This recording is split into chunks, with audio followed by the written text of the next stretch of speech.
Welcome back to the Yoga Life channel, and thank you for tuning in again for our coaching classes. Today I want to discuss with you a topic called criteria. How do you know and how do you communicate exactly what it is that you want? In coaching, we have a concept that is called the map is not the territory, which means that the representation you have in your head about something doesn't necessarily equal reality.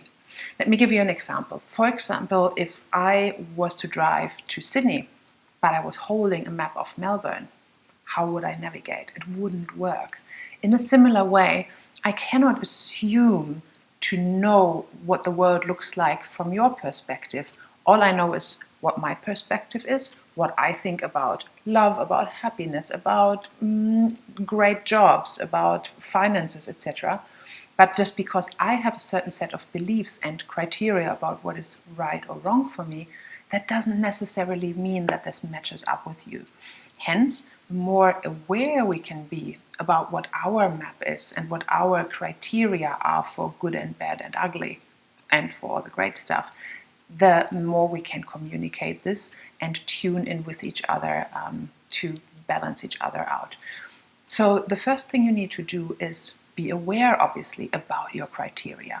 For example, imagine having a conversation with a colleague and you're talking about having a lot of work. Now, for someone else, a lot of work might be having to work a regular 8-hour day. For you, if you're differently wired, you might consider an 8-hour day just a normal thing, but if you have to go overtime, work 10 hours, or work under a lot of time pressure, that to you then might feel like a lot of work. At the same time, there are people who wouldn't even be working at a job, but who are housewives at home. They probably have an awareness of what a lot of work is with little kids at home, whereas somebody else looking at them from the outside might think, well, they're having a pretty chill time. So a lot of work in your map is something very different than it would be in mine or somebody else's. The same, what is a nice house, a nice home? For some people, that has to be a very big, luscious mansion. For somebody, it's a little Queenslander on a hill somewhere up north. It's different for everyone. On the North Pole, it's an igloo. What is your criteria of a nice home? You can't assume that whatever you think is the same that somebody else thinks.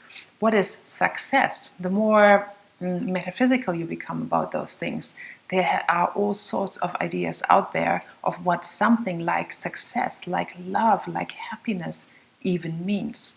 So one question to you, what does success look like for you? What's the meaning of the word, and how do you know what are your criteria that will allow you to feel you are successful right now? For some people, it might be reaching a certain position, a certain label. For some people, it might be about the level of income they have. For some people, it might not be about a work position at all, but about the amount of freedom that they can create within their working scenario. So what's your version of success? Another really interesting one to look at is friendships. A lot of people just refer, and I sometimes do that myself, to my good friend this, my good friend that, my good friend everywhere. However, how do you know and what are your criteria about what you share with people? It might be a smart idea to be discerning about having a closer friend of closer circle of friends that you really kind of hold close and that you are allowing to know a lot of things about you, and then distinguish that from acquaintances where you have like a friendly little banter but don't go into too much personal stuff. If that's the case, what are your criteria for someone becoming a good friend? This also will be different for everyone. Is it that you feel comfortable sharing your own secrets? Is it that they are willing and able to open up to you? Is it that they have or do something that lines up with your interests? Is it that you have to have known each other for a certain amount of time or been through certain stages in life together? What is it for you that allows you to consider someone a close friend? Another set of criteria. In a job, imagine if you are going to look for a new position, a new job, maybe you have moved countries, you've moved cities, and you're looking to find work.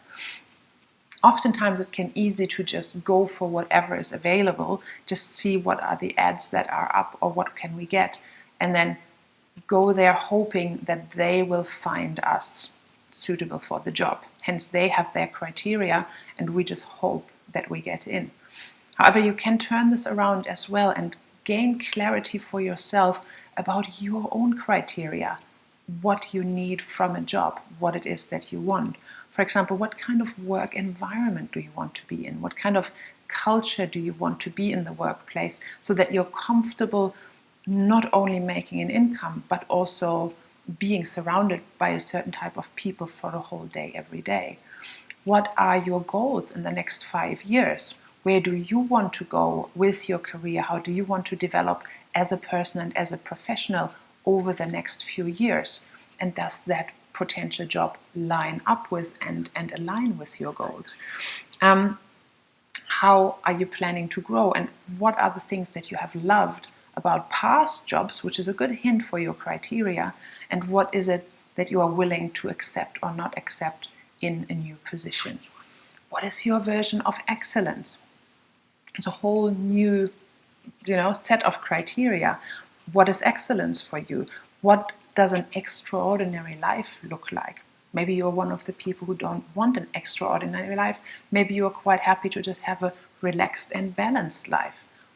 What are your criteria that will allow you to define, this is when I'm relaxed, this is what I need to be able to relax, this is the level of comfort I'm expecting to see, and then I feel I can relax. The same thing, criteria for people. Which are the people who are good for you? And what are your criteria when you will cut people off and push them further out of your circle? Which criteria do they need to meet? I know, for example, for myself, that I don't bring people into my life if they are heavily drinking, heavily using drugs, or in any way involved with anything like that. So what are your criteria? No two people, and this is what you need to remember, no two people are ever the same. You cannot navigate someone else's territory from your map. So the more self-aware you can be about exactly what your map is, about exactly your values, your beliefs, your criteria, the more clearly you can navigate your reality to where you want to go and be conscious of that process, and the better you can also communicate what really matters to you and show someone else your map whilst being respectful that their map might be different. So I trust this has been interesting for you. Maybe pick one area of your life if you want to do some work on yourself, like career, like finances, like family, like friends, whatever it is for you. And note down what are the main points that you have and what are your criteria to feel happy, successful, fulfilled, balanced, or whatever it is that you are looking for. Thank you very much for sticking around. If you like our content, please hit the subscribe button to find out more about us, and the bell button will allow you to get notifications when we put out our next content. See you soon.